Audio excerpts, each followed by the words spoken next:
Welcome back to Stories with Tea, where the fireplace is on, the tea is warm, and the stories are comfy. And remember, if you would like to hear more books like this, please tap that like button and subscribe. Let's continue with our story. Chapter 6, Pig and Pepper.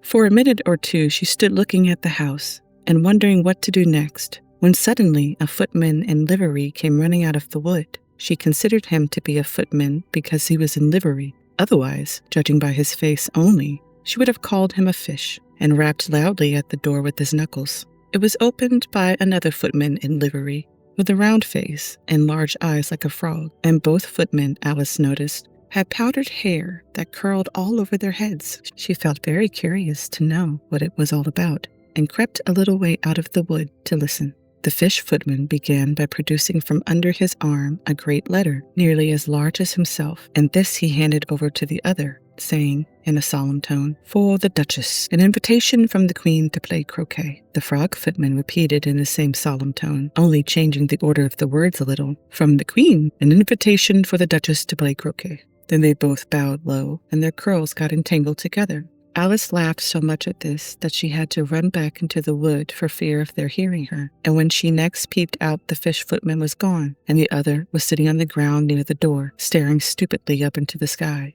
Alice went timidly up to the door and knocked. "There's no sort of use in knocking," said the footman, "and that for two reasons. First, because I'm on the same side of the door as you are. Secondly, because they're making such a noise inside, no one could possibly hear you."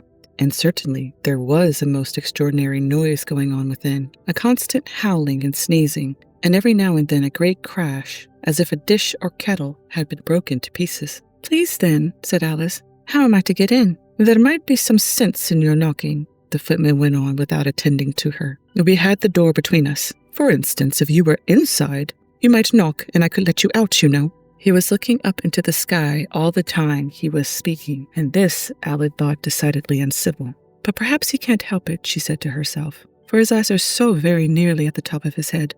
But at any rate he might answer questions. "How am I to get in?" she repeated aloud. "I shall sit here," the footman remarked, "till tomorrow." At this moment the door of the house opened, and a large plate came skimming out, straight at the footman's head. It just grazed his nose and broke to pieces against one of the trees behind him. "Or next day, maybe," the footman continued in the same tone, exactly as if nothing had happened. "How am I to get in?" asked Alice again in a louder tone. "Are you going to get in at all?" said the footman. "That's the first question, you know." It was no doubt, only Alice did not like to be told so. "It's really dreadful," she muttered to herself, "the way all the creatures argue. It's enough to drive one crazy." The footman seemed to think this a good opportunity for repeating his remark, with variations. "I shall sit here," he said, "on and off, for days and days." "But what am I to do?" said Alice. "Anything you like," said the footman, and began whistling. "Oh, there's no use in talking to him," said Alice desperately. "He's perfectly idiotic." And she opened the door and went in. The door led right into a large kitchen, which was full of smoke from one end to the other. The Duchess was sitting on a three-legged stool in the middle, nursing a baby. The cook was leaning over the fire, stirring a large cauldron which seemed to be full of soup. "There's certainly too much pepper in that soup," Alice said to herself, as well as she could for sneezing. There was certainly too much of it in the air. Even the Duchess sneezed occasionally, and as for the baby, it was sneezing and howling alternately without a moment's pause. The only things in the kitchen that did not sneeze were the cook and a large cat, which was sitting on the hearth and grinning from ear to ear. "Please, would you tell me," said Alice a little timidly, for she was not quite sure whether it was good manners for her to speak first, "why your cat grins like that?" "It's a Cheshire Cat," said the Duchess, "and that's why." "Pig," she said the last word with such sudden violence that Alice quite jumped, but she saw in another moment that it was addressed to the baby and not to her, and so she took courage and went on again. "I didn't know that Cheshire Cats always grinned. In fact, I didn't know that cats could grin." "They all can," said the Duchess, "and most of them do." "I don't know of any that do," Alice said very politely, feeling quite pleased to have got into a conversation. "You don't know much," said the Duchess, "and that's a fact." Alice did not at all like the tone of this remark, and thought it would be as well to introduce some other subject of conversation. While she was trying to fix on one, the cook took the cauldron of soup off the fire and at once set to work throwing everything within her reach at the Duchess and the baby. The fire irons came first, Then followed a shower of saucepans, plates, and dishes. The Duchess took no notice of them even when they hit her, and the baby was howling so much already that it was quite impossible to say whether the blows hurt it or not. "Please mind what you're doing," cried Alice, jumping up and down in an agony of terror. "Oh, there goes his precious nose," as an unusually large saucepan flew close by it and very nearly carried it off. "If everybody minded their own business," the Duchess said in a hoarse growl, "the world would go round a deal faster than it does." "Which would not be an advantage," said Alice, who felt very glad to get an opportunity of showing off a little of her knowledge. "Just think of what work it would make with the day and night. You see, the Earth takes 24 hours to turn round on its axis." "Talking of axes," said the Duchess, "chop off her head." Alice glanced rather anxiously at the cook to see if she meant to take the hint, but the cook was busily stirring the soup and seemed to not be listening, so she went on again. 24 hours, I think. Or is it 12? Don't bother me," said the Duchess. "I could never abide figures." And with that she began nursing her child again, singing a sort of lullaby to it as she did so, and giving it a violent shake at the end of every line. "Speak roughly to your little boy, and beat him when he sneezes. He only does it to annoy, because he knows he teases." Chorus, in which the cook and the baby joined. "Wow, wow, wow." While the Duchess sang the second verse of the song, she kept tossing the baby violently up and down, and the poor little thing howled so that Alice could hardly hear the words. "I speak severely to my boy. I beat him when he sneezes, for he can thoroughly enjoy the pepper when he pleases." Chorus. "Wow, wow, wow. Here, you may nurse it a bit if you like," the Duchess said to Alice, flinging the baby at her as she spoke. "I must go and get ready to play croquet with the Queen." And she hurried out of the room. The cook threw a frying pan after her as she went out, but it just missed her. Alice caught the baby with some difficulty, as it was a queer-shaped little creature, and held out its arms and legs in all directions, just like a starfish, thought Alice. The poor little thing was snorting like a steam engine when she caught it, and kept doubling itself up and straightening itself out again, so that altogether, for the first minute or two, it was as much as she could do to hold it. As soon as she had made out the proper way of nursing it, which was to twist it up into a sort of knot, and then keep a tight hold of its right ear and left foot so as to prevent it from undoing itself, she carried it out into the open air. "If I don't take this child away with me," thought Alice, "they're sure to kill it in a day or two.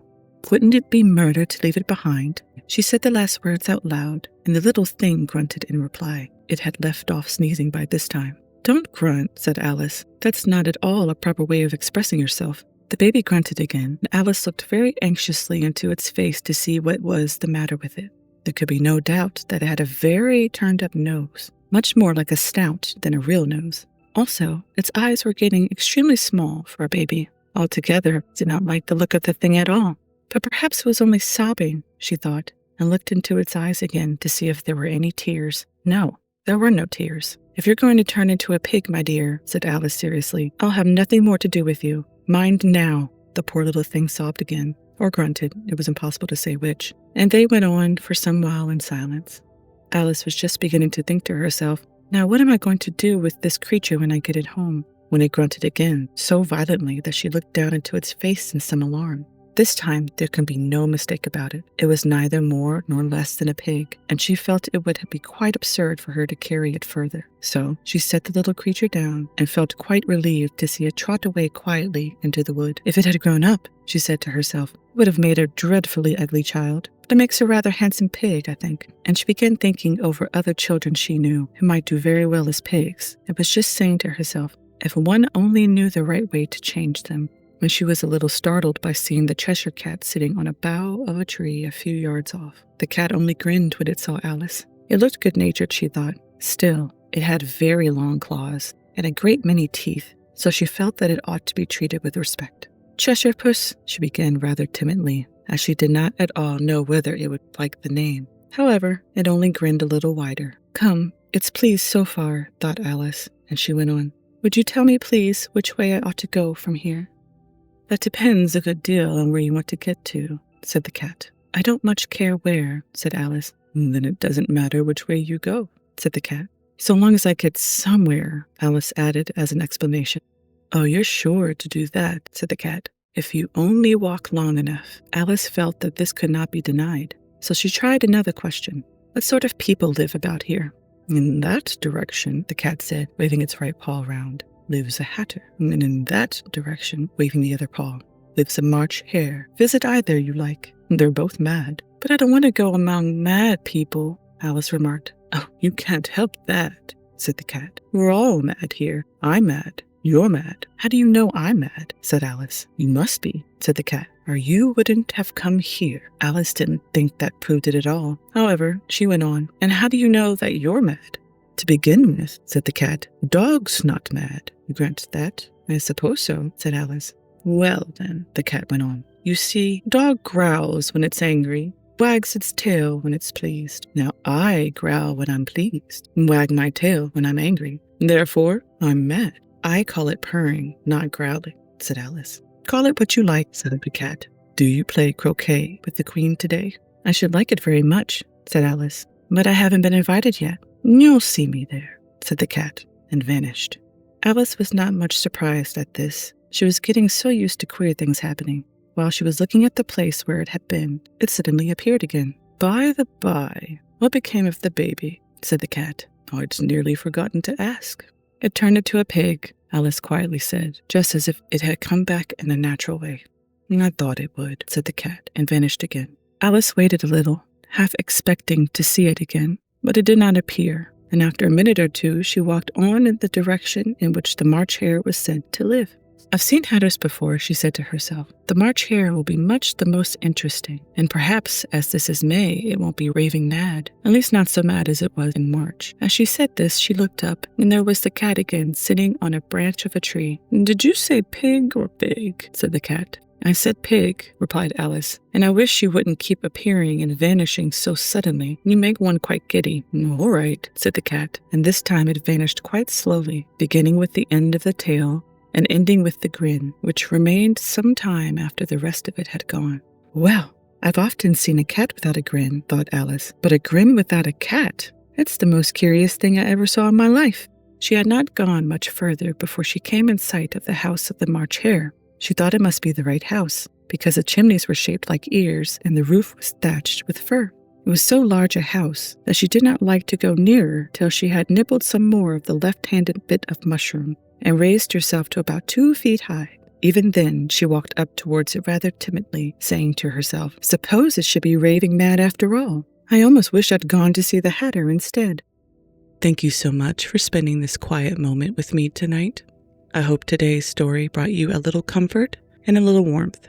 If you enjoyed our time together and would like to join me again, don't forget to tap that like button and subscribe so you don't miss the next chapter or story. Until next time, sweet dreams, and remember, you are safe, you are loved, and you belong here just as you are. Good night.